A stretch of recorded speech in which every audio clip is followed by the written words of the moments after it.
I'm Kirsten, and I am the teacher. And I am Lillian, and I'm the athlete. Slide of NWABA logo. Running adaptations. In this video, we will be discussing and demonstrating the different adaptations for running with an athlete with a visual impairment. The first one we are going to be showing is running with a guide tether. I have two guide tethers in my hands. The one in my right is a bit longer. A guide tether should be a maximum of 12 inches long. This one is 12 inches long. On each end, it has a large stopper knot for the athlete and the guide to grasp.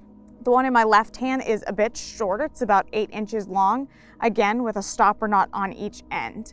And as an athlete and a guide pair become more proficient, they can reduce the length of the tether. Alternative adaptations.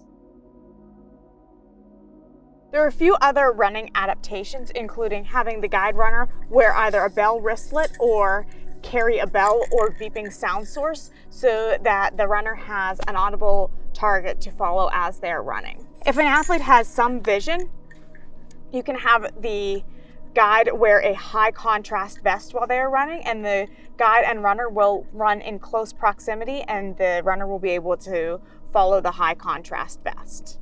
These are all the different running adaptations that a guide and a runner with a visual impairment can use. Using a guide wire. Another running adaptation is using a guide wire. I have a guide wire on my right.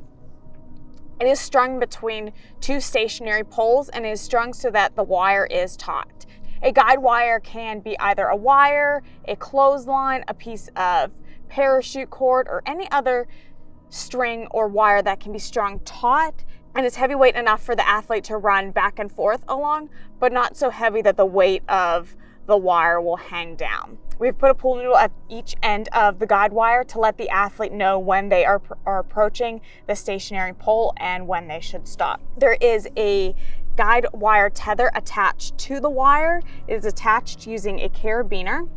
And on the end of the carabiner, there is a guide tether. Again, it is less than 12 inches long, and the carabiner can be clipped to the guide wire. There's a stopper knot at the end of the guide wire tether, and the athlete can grip the tether in between their two fingers, and the stopper knot will hold it there, or they can grip it in their fist and run along the guide wire.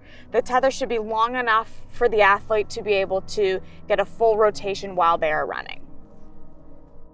Finishing a race.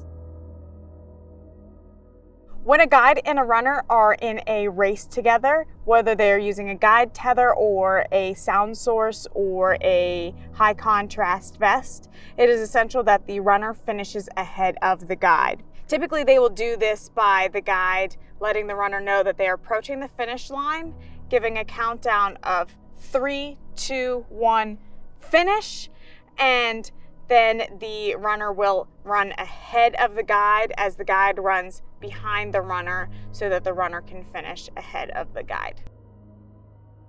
For more, visit the Sports Adaptations page at www.nwaba.org. Thank you for watching.